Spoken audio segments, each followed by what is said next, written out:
while with the law.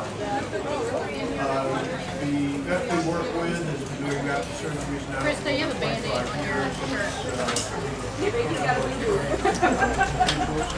get about 2 or 3 rapids a year around the region. Go to the neck through Richmond, Harrisonburg, occasionally West Virginia district. We did flight cages when we push to get them in condition. Full surgical facilities available 24/7, and a lot of good volunteers. There's no way this could be done by one person. It's pretty much full-time occupation. In addition, we're having public probably 300 times a year, at least that was the number from last year. Trying to provide some public education, schools, scouts, nation centers, community rallies, birthdays,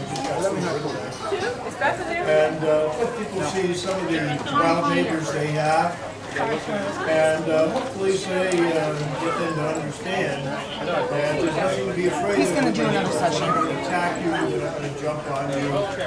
Please leave them their space. Respect them, enjoy them, preserve them, and let them have their young. They have to live in the same place we do.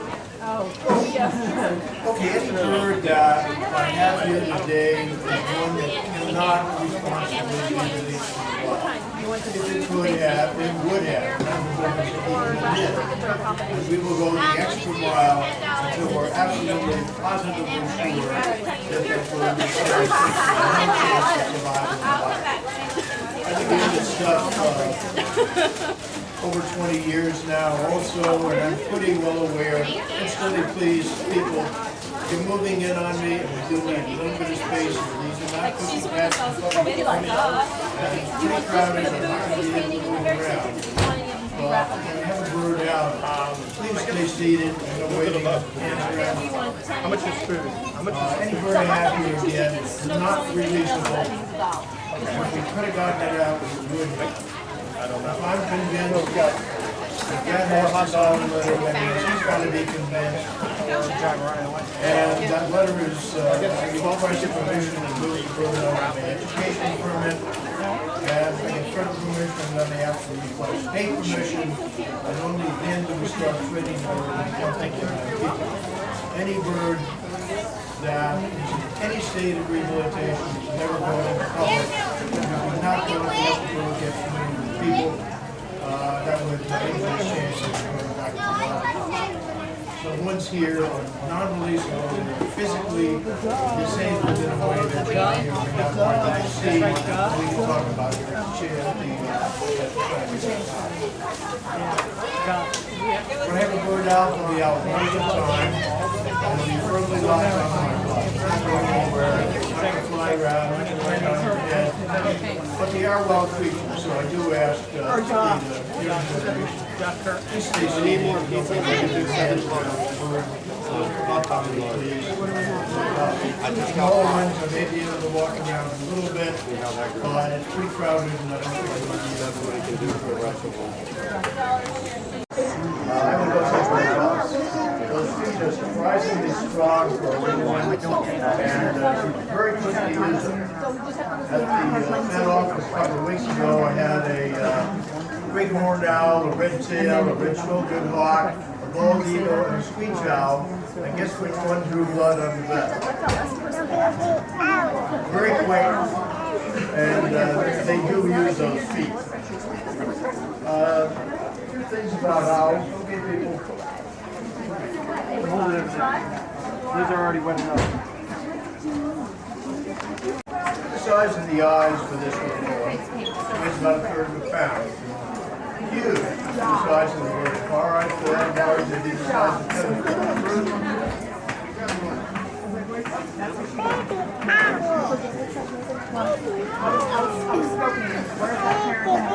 Most intensely spoke right off the tip. So if we have people moving, and we stop. The eyes are very fragile. We have eye sockets, eye muscles. It's like this. I'm not feeding myself. They're very large. You attach the inside back of the I'm skull. rationalizing.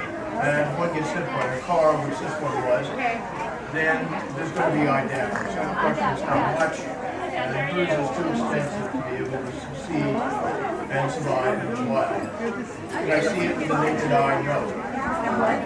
This is an ophthalmoscope, and unfortunately, I was very expert at reading it, and this one I took a look at it and said, absolutely no way.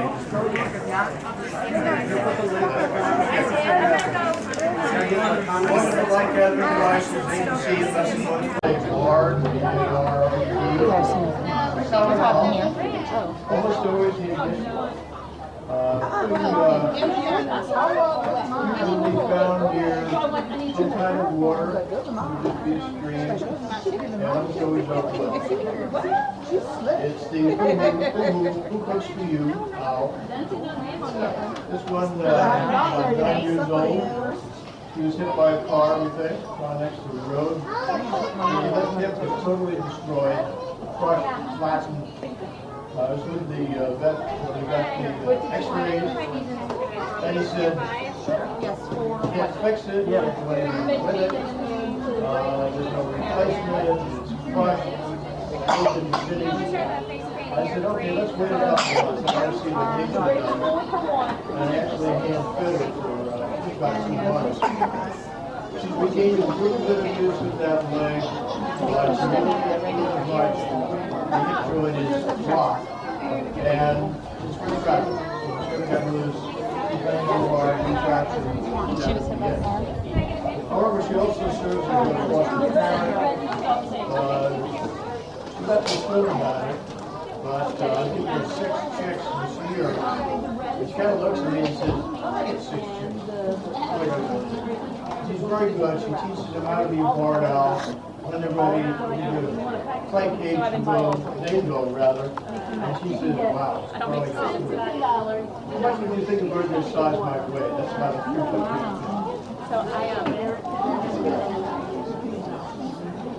She weighs 2 pounds. Not much. What's her bigger? Just touching her head. Not putting my finger in her ear. Feathers go straight down.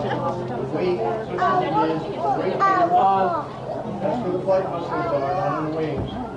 And in those thighs, the thighs are bent around, what's down to an inch and a quarter long. Her baby is pretty small, so those feet are actually quite powerful. If she got hold of someone's wrist, which is not going to, and did it anyway, she could drag the talons from one side right out the other. Get up. Get up. So, you're supposed to be treated.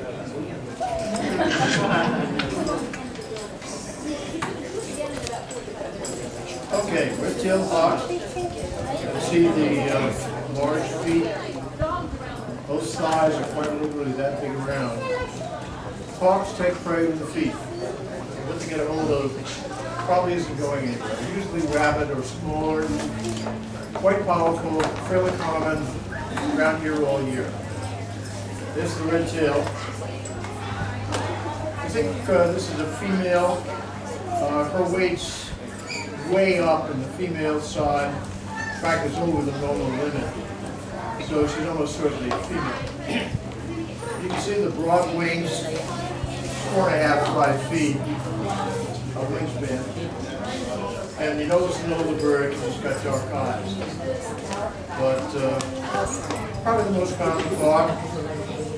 If you put up a bird feeder, you will find another common hawk called the Cooper's hawk. Feeding seed-eating birds is just fine. But Cooper's hawks do that as a buffet, and they'll find you. Either you know it or not. You just find a pile of feathers on the ground. And red-shouldered hawks, also common, usually have to end up raising about 15 or so. But again, red tail's common and may hunt in your backyard, but more usually open fields or unfortunately along highways. It gives you an idea what a hawk looks like. Broad wings, relatively rounded, big feet, very strong, and fairly common. Any